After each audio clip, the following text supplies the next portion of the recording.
Leaders of the Asia-Pacific Economic Cooperation are poised to meet in San Francisco this month amid efforts to build a broader, resilient economy, even as the world faces armed conflict in Ukraine and in Gaza. So what issues look to dominate this year's APEC? What are the prospects of a bilateral summit between China and the US on the sidelines of the APEC? And what is the significance of the APEC for South Korea, both in terms of economy and security? Welcome to Issues and Insiders. Diplomacy looks to stay on track in November as well, with a number of high-profile summits in the cards. For more on this, I have Professor Min Jeong-hun from the Korean National Diplomatic Academy here in the studio. Professor Min, it's been a while. Welcome back. Yeah, nice to meet you. I also have Professor Kim Inhan from Ewha Womans University here with us. Professor Kim, welcome to the studio. Thank you for having me today. Right, Professor Min, leaders of the APEC are poised to meet this month in San Francisco. First of all, broadly speaking, Professor, what issues look to dominate these upcoming talks? Yes, the Asia-Pacific Economic Cooperation, APEC, is an economic forum for the 21 member states of the Asia-Pacific region. And it was established in 1989, and it facilitates trade and investment, economic growth, and regional cooperation. Specifically, its mission statement shows that member states are agreed to support free and open trade and investment, and promote and accelerate regional economic integration, and encourage economic and technical cooperation. And in 2023, this year, U.S. is chairing the APEC, and San Francisco will be the city to host the APEC meetings this month. And the main topics of this year's the meetings include regional economic issues, mainly like sustainability, digitalization, and the women's economic empowerment, trade facilitation, energy security, food security, and health.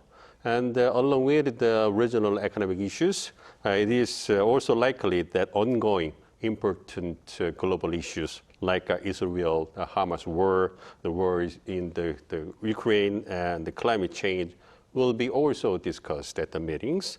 And during the APEC, it is that there will be a bilateral summit meeting between U.S. and China. And considering that U.S.-China strategic competition has intensified and the international community is suffering from the ongoing global issues like the two wars and climate change, so the whole world is paying much attention to what topics the two countries will talk about at the meetings, and more importantly, whether the two countries will be able to narrow down the gaps and make a progress for the important global issues. Right, and before we delve further into the upcoming summit between President Biden and President Xi Jinping, Professor Kim, perhaps you'd like to tell us a bit more about the possible issues that may dominate the talks this time around at the APEC, that is. So I agree with Professor Min in many ways. So three issues will dominate the APEC summit meeting next week, in 10 days.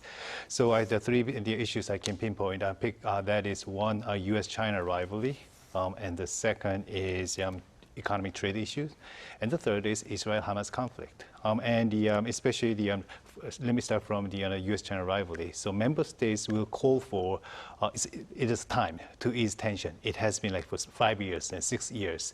And the adverse impact, especially on global economy, that's huge. And the member states in Southeast Asia, they don't want to be forced to pick one side. It's the kind of tradition of the diplomacy. So they will say something about it. And about the kind of trade issue. So we should understand that there's a gap between expectation from member states, especially Southeast Asian states and Korea, versus kind of the U.S. So what the Southeast Asian countries, most member states want from APEC, that is expanding trade opportunities. And the primary target for their trade, that is, of course, the United States. It is because the U.S. is kind of calling for the member states to reduce the ties and relations with China. So they need to find some alternative market, and the U.S. is kind of one of them. But is the U.S. ready to grant access to the member countries for larger opportunities for trade? It's kind of doubtful. The thing is, think about IPF, kind of Indo-Pacific Economic the framework for prosperity. So it's more like kind of the mechanism devising the supply chain in U.S. favor rather than giving the trade opportunities. So the trade issues will be kind of big one in the middle of the summit and in the different summits by many political leaders. But the U.S. at this moment, given the kind of political dysfunction and the Congress, so there won't be much the U.S. can offer or promise at this moment. So there will be kind of talk, but I think the discussion will be lost in the middle. At the same time, Professor Min tapped on the kind of the Israel and Hamas conflict, but we need to pay attention to the diversity of the membership inside APEC. So we have Western powers like the United States, Canada, Australia. They are traditionally in favor of Israel. They have supported Israel. But other countries like Malaysia and Indonesia, they are kind of Muslim countries, and they have already made strong statements condemning Israel. At the same time, they will they will demand the Western powers, like especially the United States, do something to rein in kind of violence or stop violence in Gaza. So probably the U.S. and other members kind of want to avoid the issue in the middle, but it will come up. So the three issues, kind of the world will watch what kind of the outcome will come out from the APEC. Well, the thing is, those issues are very contentious, and so I doubt that kind of meaningful or kind of productive kind of meeting from this summit. Right. Well, the APEC looks like it has a daunting task ahead in front of it. In the meantime, Professor Min, to bring the dialogue more to South Korea's focus then, what do you suppose is the importance of APEC for South Korea, both in terms of course, the economy as well as security? Yes, basically the APEC is a very important international meeting for South Korea's economy and security. As an open trade country, South Korea needed to improve its trade partnerships with the major regional countries. So actively participating in APEC has been important for South Korean economy. And South Korea has played a critical role in the various processes and discussions of APEC. For example, the adoption of the APEC Seoul Declaration in 1991 is considered as an important step for the building the institutional foundation of the institution or the meeting. And currently, APEC is trying to achieve sustainable and inclusive growth that lowers the barrier, hindering all the people in the region from enjoying the benefit of the economic growth. And it is also trying to encourage them to actively participate in the economic activities. And South Korea is actively participating in the process by taking the lead in the discussions on the issues such as the digital economy, connectivity, and inclusion. Meanwhile, considering that APEC is a place where leaders in the Asia-Pacific region gather together regularly, annually, so APEC offers a great opportunity to South Korea that it can receive support from the member states about its security policy, like its policy toward North Korea. So we can see that APEC has been a very important place and meeting for South Korean economy and security. Right, and keeping in mind what Professor Min has just said, Professor Kim, what could South Korea do to make most of this latest APEC meeting in San Francisco? So the APEC constitutes the most important corners of the global economy. So it sets a stage for the member states to expand cooperation in important political and economic issues. These days, given the context of the U.S. and China rivalry, APEC's importance has been elevated. First, because U.S. and China are vying for greater economic, political, and military influence over the region. And second, because all other states discuss and devise their own strategy to deal with adversities great power rivalry has created so far. So in that regard, it is very important for President Yoon to be engaged actively and proactively with member states of APEC to diversify Korea's trade market, and particularly because China China factor. So Korea has already experienced China translating a high degree of economic interdependence into a weapon for coercion. So Beijing's multiple retaliations after South Korea's decision to deploy THAAD in 2016, that's a great example.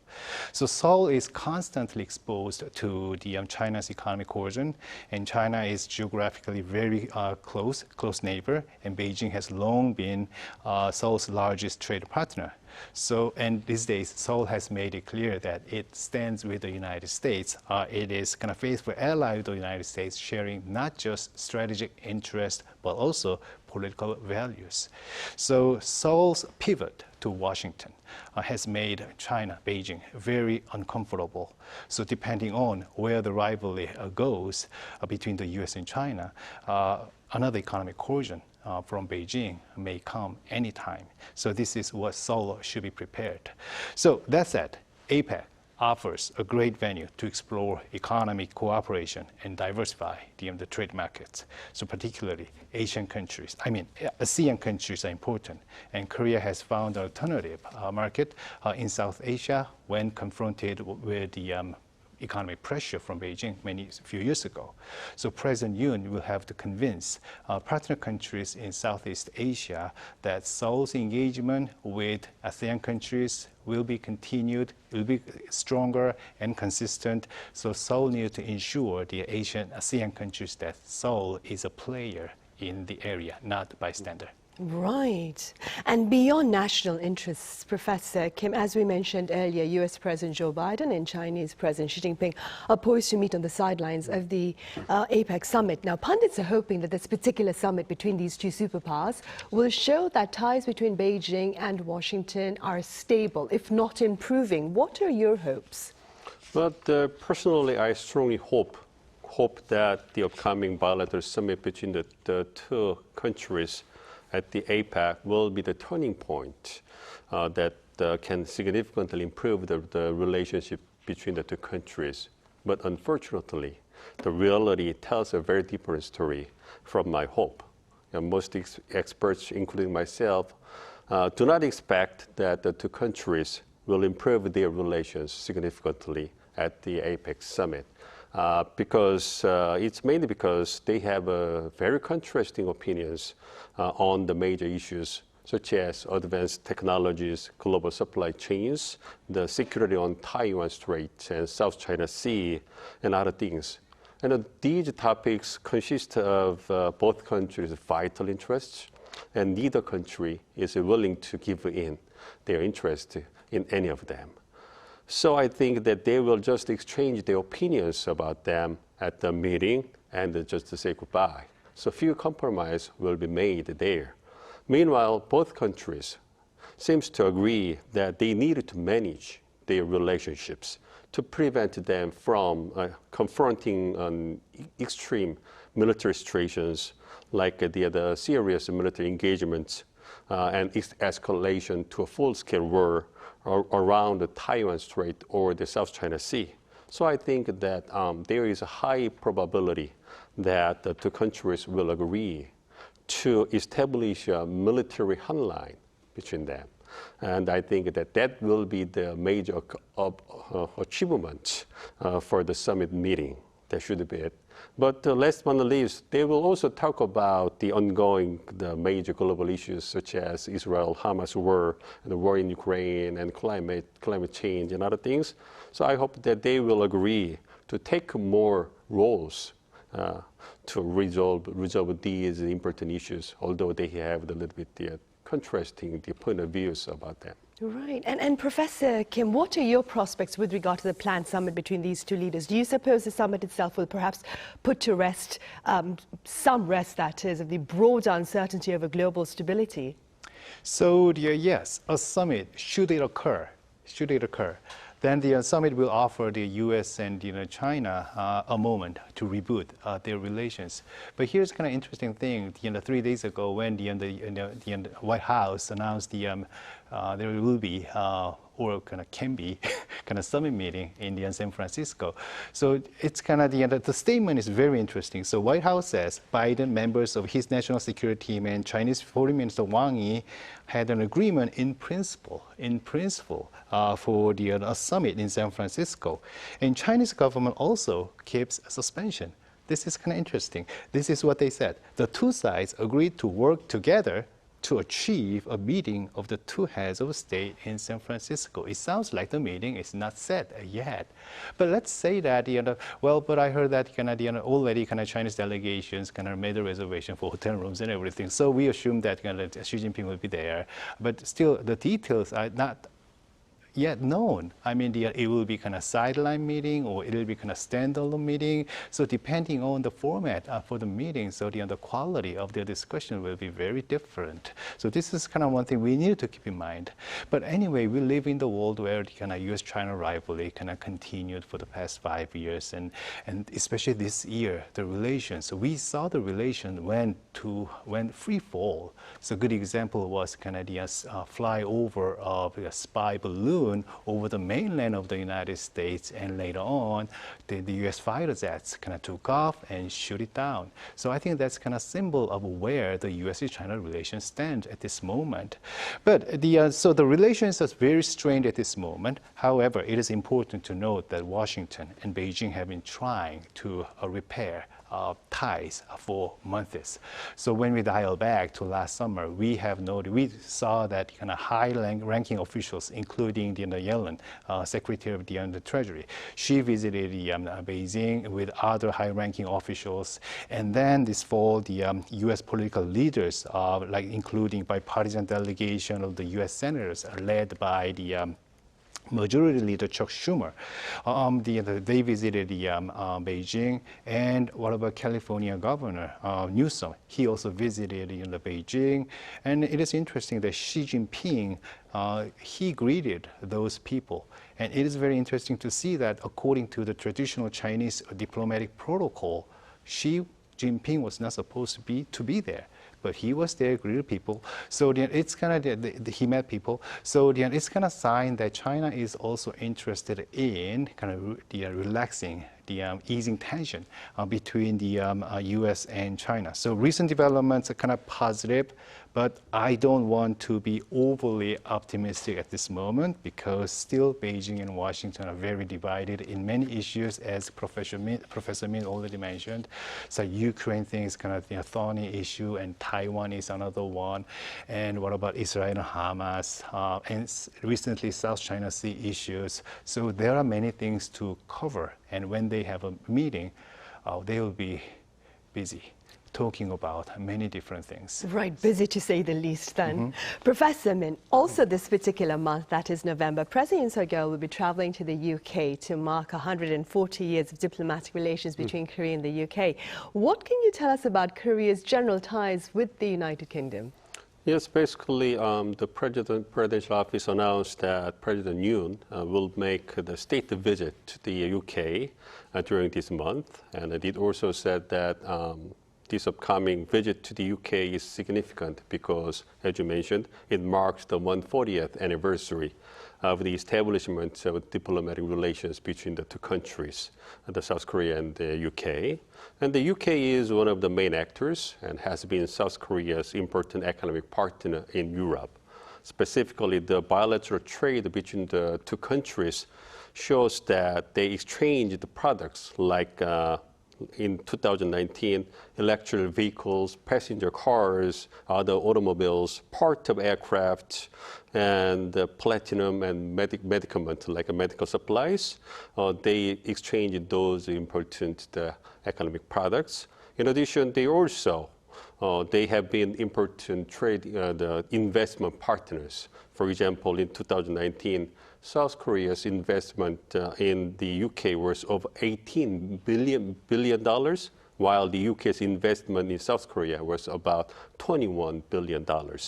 And South Korea is currently trying to enhance its cooperation with the UK in supply chains, nuclear energy, and renewable energy. So, on the security side, the UK is one of the major NATO member states, And it also has lots of interests in actively engaging in the Indo-Pacific the region.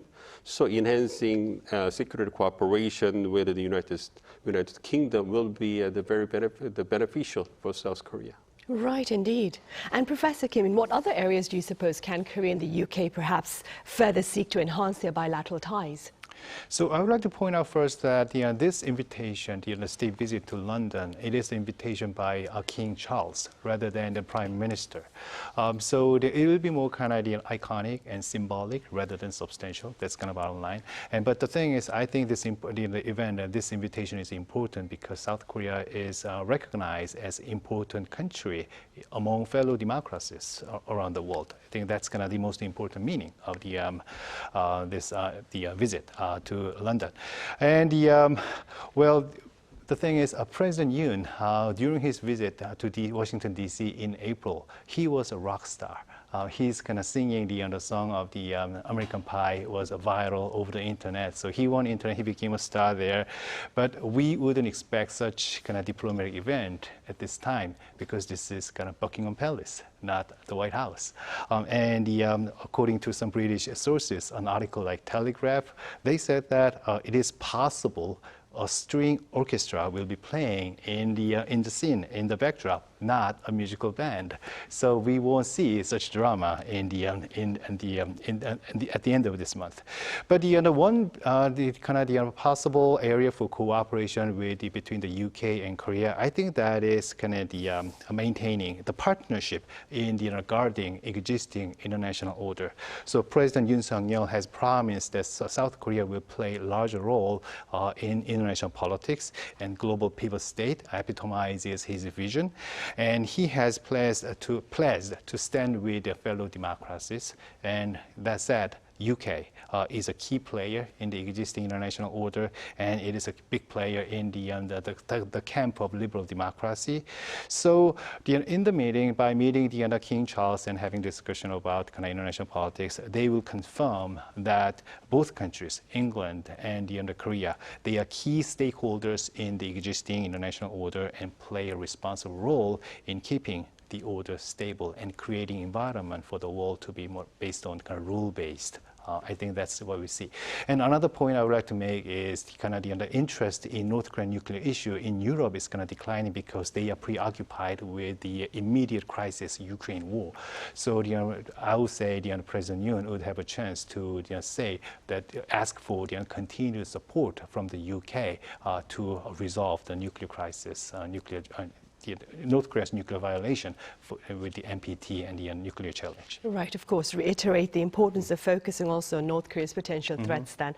All right, well, I'm afraid that's all the time we have today. Professor Kim, thank you so much for your time. And Professor Min, as always, thank you very much for your insights. Thank you. Thanks so much. Right, well, that brings us to the end of this edition of Issues and Insiders. Thank you for watching.